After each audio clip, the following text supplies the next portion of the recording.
उत्तरांचल नामा में आप सभी का स्वागत है। मैं हूं शक्ति प्रकाश श्रीवास्तव। मन की बात के बाद अब योगी की पाती।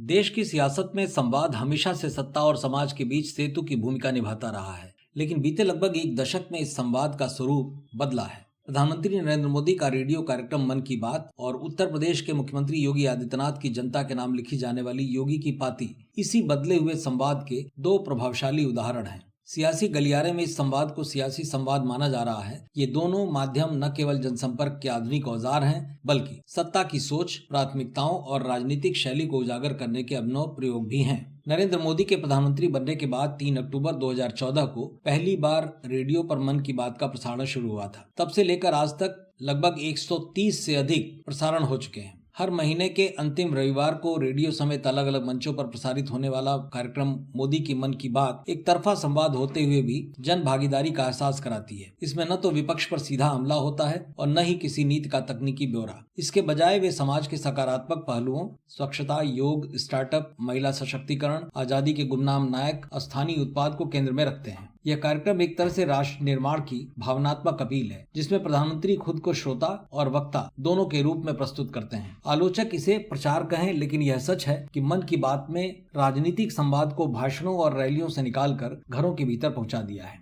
इसी तरह का एक अभिनव प्रयोग उत्तर प्रदेश के मुख्यमंत्री योगी आदित्यनाथ ने प्रदेशवासियों के नाम खुला पत्र लिखकर किया है। इसमें मुख्यमंत्री ने सोशल मीडिया प्लेटफॉर्म पर प्रदेश की जनता की सुरक्षा, छात्रों के भविष्य और सरकारी नीतियों योजनाओं से जनता विशेष को परिचित कराने के उद्देश्य से योगी की पाती नाम से पत्र लिखा है। प्रधानमंत्री मोदी की अपेक्षा योगी की पाती हालांकि कम चर्चित भले है, लेकिन रणनीतिक प्रभाव के मामले में कहीं भी उनसे 19 नहीं है। योगी की पाती प्रदेशवासियों को संबोधित एक पत्र है, जिसमें पर्व, विशेष अवसर या किसी नीति के संदर्भ में जनता के नाम लिखी जा रही है। अभी तक की पाती के माध्यम से बांग्लादेशी घुसपैठियों, साइबर अपराध, डिजिटलीकरण, चाइनीज माझा, बच्चों के मोबाइल इस्तेमाल सहित सड़क सुरक्षा जैसे मुद्दों पर आवाम को सचेत करने का प्रयास किया गया है। यदि मन की बात को राष्ट्र के मनोभावों को सहलाने वाला संवाद कहा जाए, तो योगी की पाती शासन की दिशा और इच्छा शक्ति का ऐलान प्रतीत होती है। मोदी जहां प्रेरणा और सहभागिता पर जोर देते हैं, वहीं योगी नियंत्रण, प्रतिबद्धता और परिणाम की बात करते हैं। दिलचस्प यह है कि दोनों ही माध्यम पारंपरिक प्रेस कॉन्फ्रेंस से अलग है। यहाँ सवाल नहीं होते, केवल संदेश होता है। यह आधुनिक राजनीति का वह पक्ष है जहां नेता सीधे जनता से बात करता है और मध्यस्थों की भूमिका सीमित हो जाती है। कुल मिलाकर मोदी के मन की बात और योगी की पाती भारतीय राजनीति में संवाद की नई भाषा गढ़ते हैं। आने वाले समय में यह देखना दिलचस्प होगा कि क्या यह एक तरफा संवाद लोकतांत्रिक बहस को और व्यापक बनाता है या उसे सीमित करता है। लेकिन इतना तय है कि इसने राजनीति के संवाद तंत्र को पूरी तरह से बदल दिया है।